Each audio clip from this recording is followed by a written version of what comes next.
अब ये बताओ, क्या 1 करोड़ रुपए का सोना जो है सच में बंदर चुरा ले गए?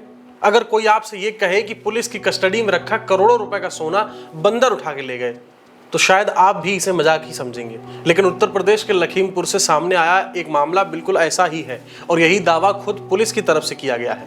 नमस्कार, आप देख रहे हैं न्यूज फीड और मैं हूं शिवम यादव आपके साथ। अब ये मामला जो है वो करीब 19 साल पुराना है। साल 2007 में एक महिला की संदिग्ध परिस्थितियों में मौत हो गई थी। मामले में दहेज प्रताड़ना का केस दर्ज हुआ और पोस्टमार्टम के बाद महिला के शरीर पर मौजूद सभी सोने के गहने, अंगूठियां, नोज पिन, चूड़ियां, हार और सब पुलिस ने सबूत के तौर पर अपने मालखाने में जमा कर लिया। समय बीतता गया, मुकदमा चलता रहा और आखिरकार साल 2024 में अदालत ने आरोपियों को बरी कर दिया। इसके बाद महिला के पति मुदित अग्रवाल ने अदालत से अपने परिवार के गहने वापस दिलाने की मांग की। लेकिन यहीं से कहानी ने ऐसा मोड़ ले लिया जिसे सुनकर अदालत भी हैरान रह गई। पुलिस ने कोर्ट में एक पुराना दस्तावेज पेश किया। उसमें लिखा था कि साल 2013 में भारी बारिश की वजह से मालखाने में रखे गहने भीग गए थे। चूंकि उस समय वरिष्ठ अधिकारियों का निरीक्षण होना था, इसीलिए गहनों को सुखाने के लिए थाने की छत पर रख दिया गया था और तभी बंदर आए और गहनों को उठा ले गए और कुछ इधर उधर फेंक करके भाग गए। यानी करोड़ों रुपए के गहने पुलिस के मुताबिक बंदरों की वजह से गायब हो गए।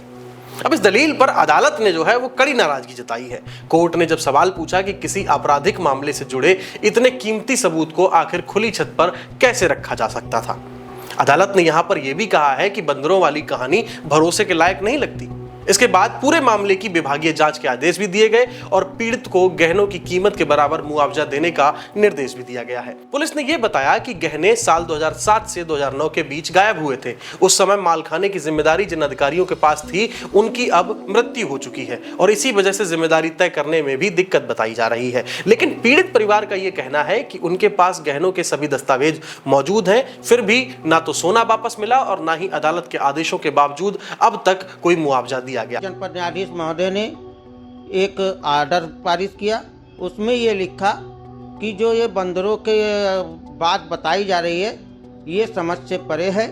इसलिए पुलिस अधीक्षक को कहा, आदेश दिया कि दोषी पुलिसकर्मियों का पता लगाते हुए विभागीय जांच करते हुए उनके खिलाफ कार्रवाई की जाए। प्रार्थी आबलिक आवेदक को ही क्षति की पूरी भरपाई की जाए।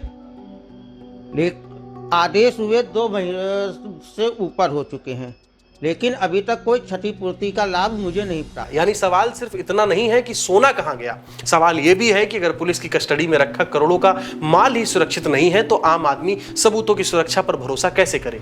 फिलहाल अदालत के आदेश के बाद इस पूरे मामले की जांच जारी है। अब देखना यहां पर यह होगा कि सच में बंदर जिम्मेदार थे या फिर इस कहानी के पीछे कोई और सच्चाई छुपी हुई है। फिलहाल इस खबर में बस इतना ही और अगर आपको यह जानकारी महत्वपूर्ण लगी हो तो इस वीडियो को लाइक करें, शेयर करें और हमारे चैनल न्यूज फीड को सब्सक्राइब जरूर करें। धन्यवाद।